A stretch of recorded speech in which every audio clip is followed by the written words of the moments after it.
It wasn't a good look for the wife after the cheating.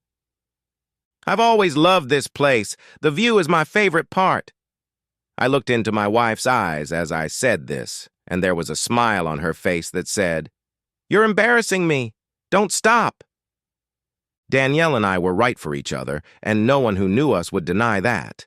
It wasn't just that we liked the same things, listened to the same music, enjoyed the same food, and danced great together, although all of those things were true.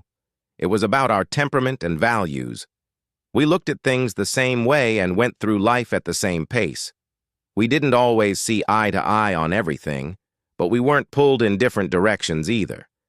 We each just realized that if we worked together, we could achieve things in life that we both valued, and life would be good. I guess that's just a long way of saying we were there for each other. Danielle was so different from my first wife. Megan and I met in college when life was all about fun, and the only responsibilities were term papers. We got married right after graduation, and I thought we had everything. We were making real money for the first time in our lives, saving up to buy a house, and talking about starting a family for a while. And then everything turned to garbage. After work around 7 o'clock, a buddy called me and said, "Craig, do you know where Meg is today?" I didn't even think it was a weird question at the time. I just figured he had a reason to ask. "She's working late. Said something about a report. Why are you asking?" "I'm at the joint with a client, and she just walked in." I thought, that's odd. She said she was working. Before I could say anything, he dropped a bombshell. "Craig, she's not acting very feminine." I think I was quiet for a bit, trying to comprehend this information. "What do you mean, not very womanly?" "I mean, she's all over guys. She's been here for about 5 minutes, and 3 of those minutes she's been kissing. When she's not kissing him, she's giggling at all the nonsense he's talking. And I have to tell you, Craig, he's got his arms around her." It takes a long time to process that kind of information. "Craig? Craig? Are you still there?" "Yeah, I'm still here. I'm on my way there." The drive to the joint takes about 20 minutes, and I was going to make it in 10. I should probably stop and say that the joint is actually Jimmy's Joint, and it's named that because they have the best bar in a 50-mile radius, and they also have the best steaks in a 75-mile radius. It's on the other side of town, and in retrospect, that's why they chose it. I got there, and one look inside told me what my wife was doing, and it wasn't writing some regular report. The joint isn't one of those snooty places where they wear coats and ties, but you'd be quickly kicked out of the place for what they were doing under the table. I think I got to their table one step ahead of Jimmy himself. I got to the table just as she looked up. It was a Kodak moment. She jumped up so hard she almost knocked the table over. "Working hard, Meg? Care to introduce me to your report?" The look on her face strongly resembled a fish out of water.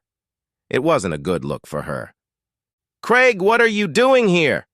Her eyes darted back and forth between me and the asshole she was with. "Craig, this is Bill. We work together. We finished early and decided to grab a bite to eat." "Ha! That's what he grabbed under the table. A snack?" She jumped up again and slapped his hand away. Nice try, but she was a day late and $1 short. "Bill, you should wash your hand before you eat. This is a steakhouse, not a seafood place." I laugh sometimes. There she goes again with that fishy look. I said my word, turned, and walked out. I'll see my lawyer on Monday. There was no point in trying to save this marriage. This wasn't one drunken mistake at a New Year's Eve party. This was a deliberate lie with intent to deceive. It was blatant and public, no less. It didn't matter to me if their affair had ended by that point. They had done enough, and this was not the wife I wanted. I was driving home when my cell phone pinged, letting me know I had mail. I figured it was the ex-wife, but when I got back to the apartment, it turned out to be a letter from my buddy. With excitement, I had forgotten he was here. In his message was a cell phone video that showed what had happened before I arrived. So much for the doubts. I put the deadbolt on the front door and went to the back room. The deadbolt would keep her out when she got home, and I didn't care where she spent the night. She started by knocking, and then my phone rang for about an hour until it finally went silent. The next day, I packed up and left before she even showed up. Let my lawyer do the rest. So here I am back at Danielle's place. We were sitting at one of all places, the joint. I have long since banished all bad memories associated with that place, though I admit I would never sit at one particular table. And we were enjoying dinner when my wife jumped up and froze. She must have a bit of bird dog in her. Her eyes got big, and she stared at me, all the while repeating, "Don't turn around. Don't turn around."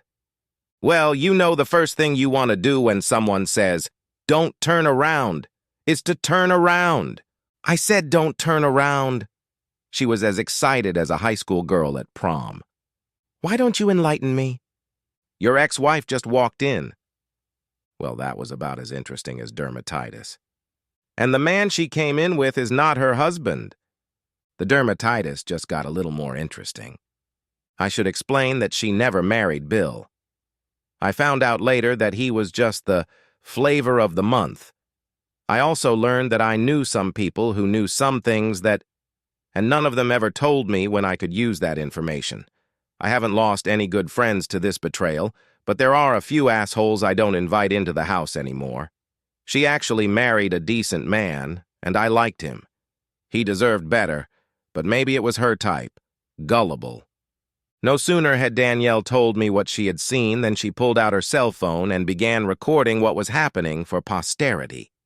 I had nothing to do but sit quietly, smirk, and enjoy my steak, which was getting tastier by the minute. My wife was quietly gathering evidence, keeping her eyes on the screen and pointing the phone with one hand while taking in the food with the other. I've never been able to do that. I had to cut meat for her, but I figured it was all for a good cause. Regardless, we weren't the only ones who were the object of stares from other visitors. You might think I was getting a comment, but my wife is a pretty proper woman, and she doesn't use words like that in a public place. Suffice it to say, fish was back on the menu and my wife could see the catch of the day. We were quietly taking notes and pretending to mind our own business when Jimmy approached our table. "Have you two had enough, or do you need a few more minutes?" I realized he wasn't talking about our dinner and glanced at my wife, who nodded with a smirk. He then walked over to the happy couple and quietly asked them to leave. Meg never became aware of my presence, and that was just fine. I have an email account that I use to send emails to politicians and other criminals when I don't want them to go through my office server, so that night we sent a copy of the movie to Meg's husband. It seemed like the tactful thing to do, and I felt good about doing it. The neighbors say Meg didn't jump up when he kicked it to the curb. That night, after giving me one gift that I will cherish for years to come, my beloved wife gave me a second gift that I will cherish until the day I die. She is certain that it was that night that we conceived our firstborn, a daughter who looks a lot like her mother. Yes, life is good. The end! Subscribe to my channel. Thank you.